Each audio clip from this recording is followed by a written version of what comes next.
What is up, my dudes and ladies? We are in my work area, the Mystery of the Demon's Eye outfit set for the DFW G.I. Joe and action figure show is just about done.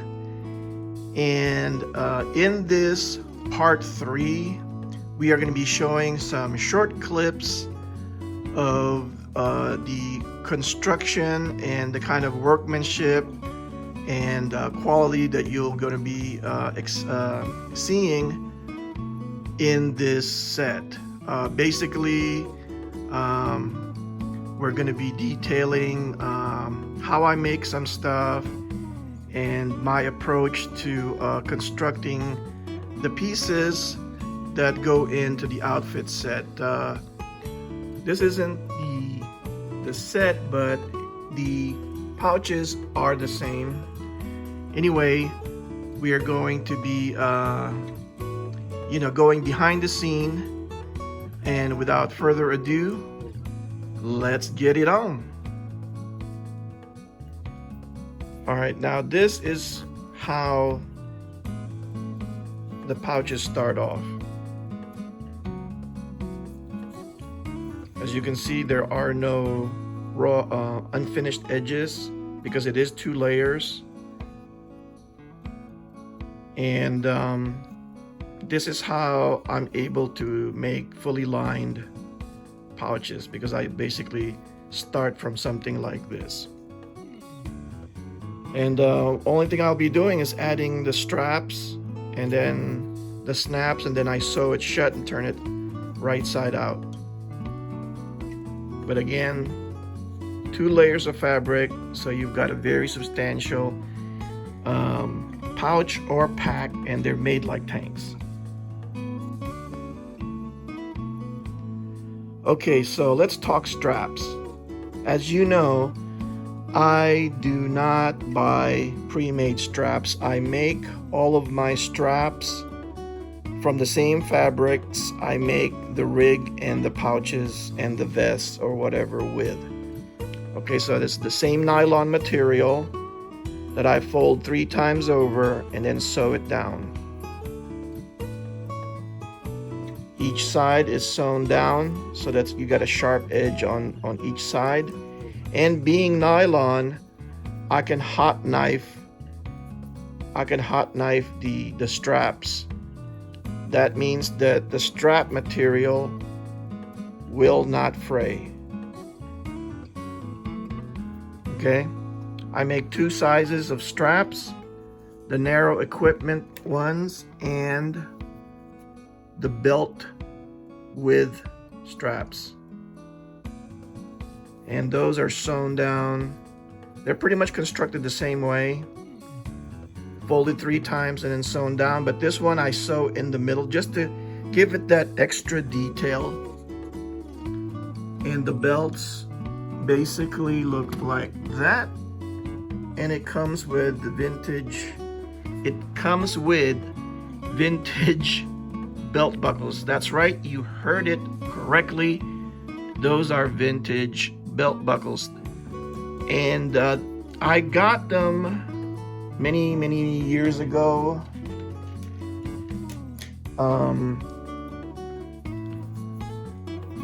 During the pre-internet days, I have like a crap ton of these belts. I got them from an old it's an old newspaper style publication. I think it's called Toy Trader. And I bought a bunch of these in bulk. It was like a warehouse find. Supposedly these were surplus Action Man belts that they found in a warehouse. It came with a bunch of really cheesy clothes and some weapons that was molded in like Army Men plastic in like rainbow colors. Now you're thinking, Rob, why are you using vintage Action Man belts? Well, these are no good, because I'm thinking that's why they ended up in surplus lots, because they're too short to go around a GI Joe's waist, and unless they were naked, which makes them useless, because if you put a shirt on it and then you have it around the waist where there's the pants underneath it, these are going to be so tight it looks ridiculous. So that's why they're unusable. So I figured, let me use the buckles at least. And so that's why you may have a set that has a little bit of oxidation, but a little bit of elbow grease should buff that out, But the rest of the buckles are buckles that I bought off of eBay. And like I said, as you can see there, the straps I make just slightly wider so that it grabs on to the buckles and it doesn't slip. Because remember, guys, this is nylon. So, experience has shown me that, the straps, if it's too loose, will slip out of the buckles. I don't make the straps using bias tape. Like I said, believe me, I would rather not make the straps, but I've never found any strap material that's the correct width, the correct color, that's not like thin. The ones I have seen are almost paper thin, that it's not good to use at all. Like if you buy like if you've had like the old 21st century toys outfit sets and figure sets, you'll know what I mean. They use those kinds of really flimsy, thin strap material. I can understand why they use it, because they have to meet a certain price point. But I like to make things in a stylized way that I like to call, vintage Hasbro style. That's why my stuff looks the way it does.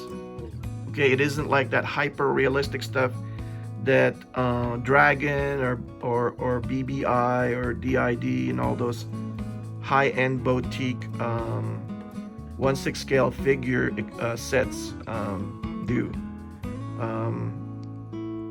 I like to make things like the old, Hasbro style G.I. Joe way of making it, because they had to make them for kids. They had to be robust. They had to be tough. And, as it turns out, that's what we like, because that's the look. That is the look. And I don't collect 1/6 scale. I collect 12-inch G.I. Joe. And I'll let that sink in. But anyway, there it is. And one other thing that I forgot to mention on the last update, which was part 2, is that the set does include a G.I. Joe Green Beret style ascot.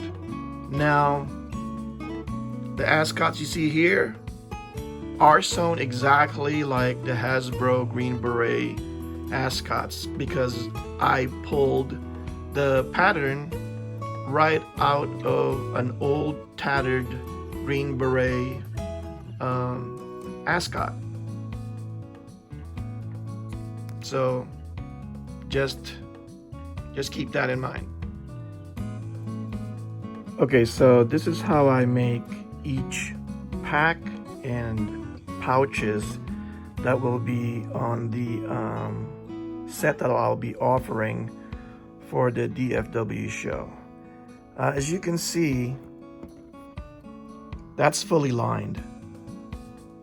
So there's no edges that have just been folded over. Okay, so in essence what you have here is a two layers of fabric. Okay, all the way in there, if you can see it. It's fully lined.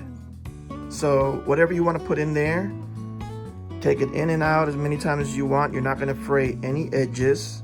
And the stitchings are doubled. So these guys are made like tanks.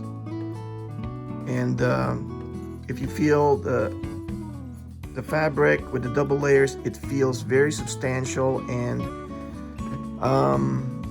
it's gonna stand the test of time, you know.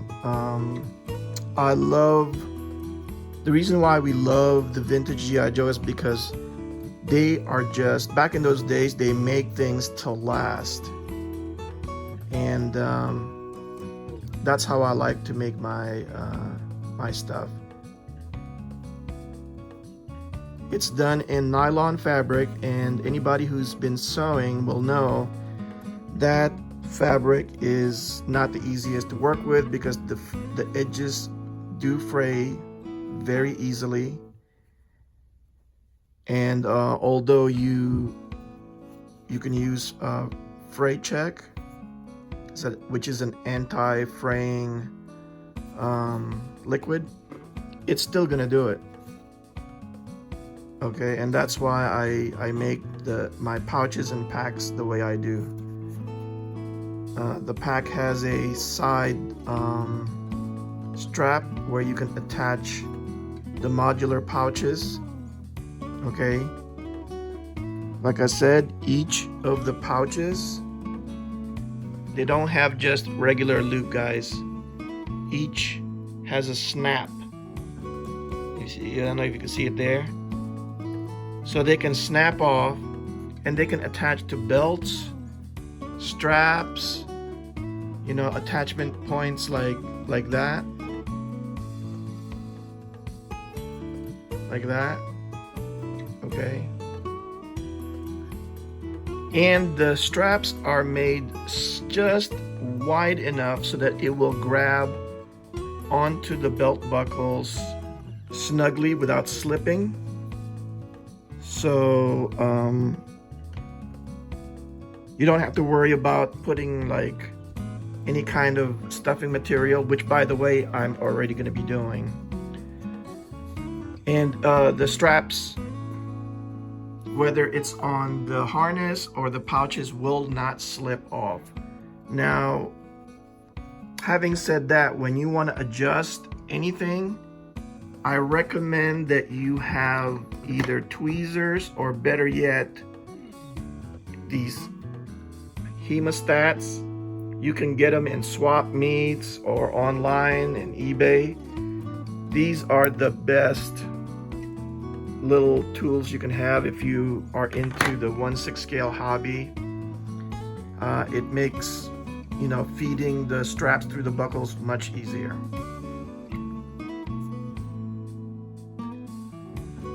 Okay, now let's talk about snaps.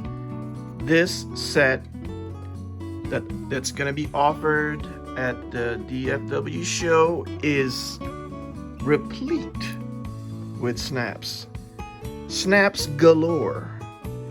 Okay, each snaps is stitched down with, I want to say, 3 to 4 turns. So I don't know if any of you guys sew, but that many turns on a snap is a lot.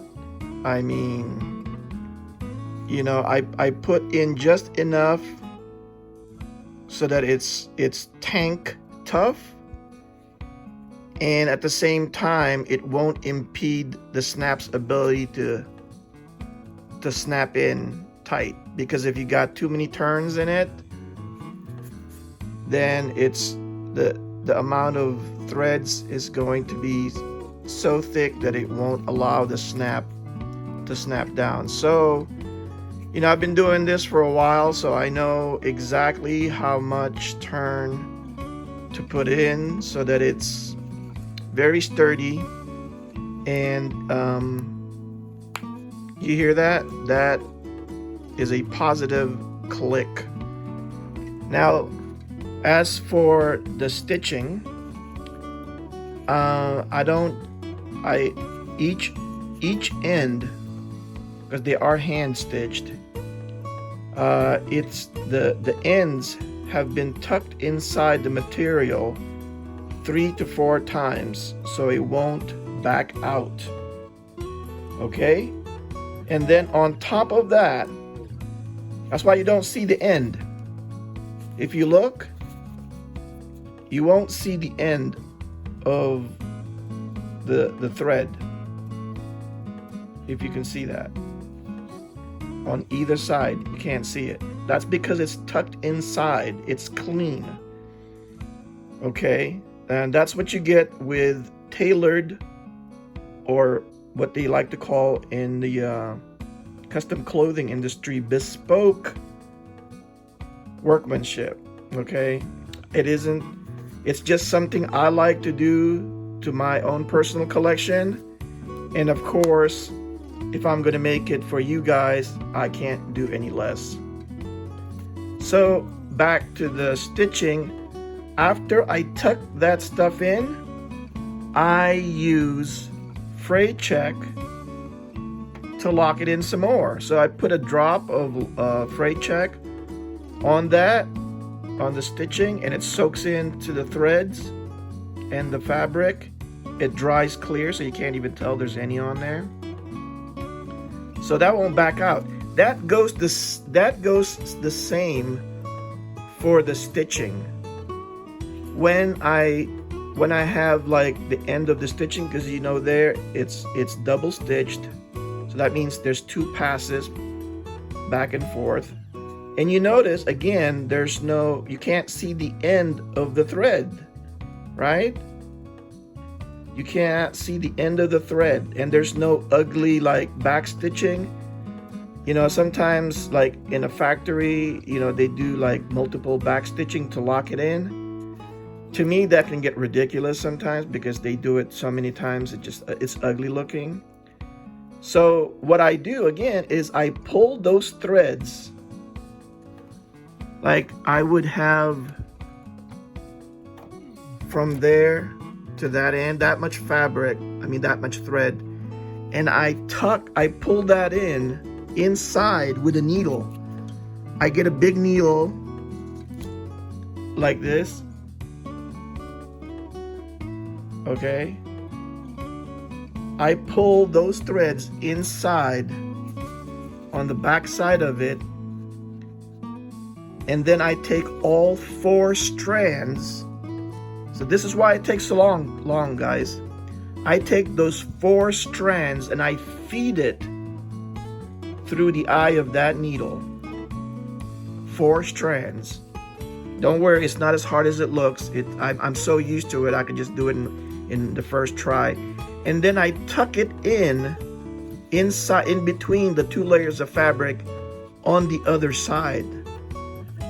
So it's super clean.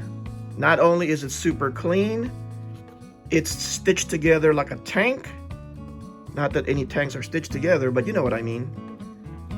Okay, so wherever you look, you're not going to see the end of the threads because I tuck those in. So for some of you that might, you know, that might look at the price and go, whoa, that's too much. Now you know why. You know, quality will not be cheap. If you want quality, if you want something that you can pass down to your great-great-grandchildren or whatever, then, you know, look no further. I'm not boasting. I'm just, well, maybe I am. I'm not sure. I'm a shameless salesman, I guess, but you know, I do take pride in what I do, and there it is, guys. Well, I hope you enjoy those short clips. Like I said, that will give you an idea of the amount of work that's put into these sets, and the workmanship, and basically the overall quality that you're going to receive when you pick up the set. Anyway, that's all I have for you guys. I hope to see you in the show and on the next video. MacSog out.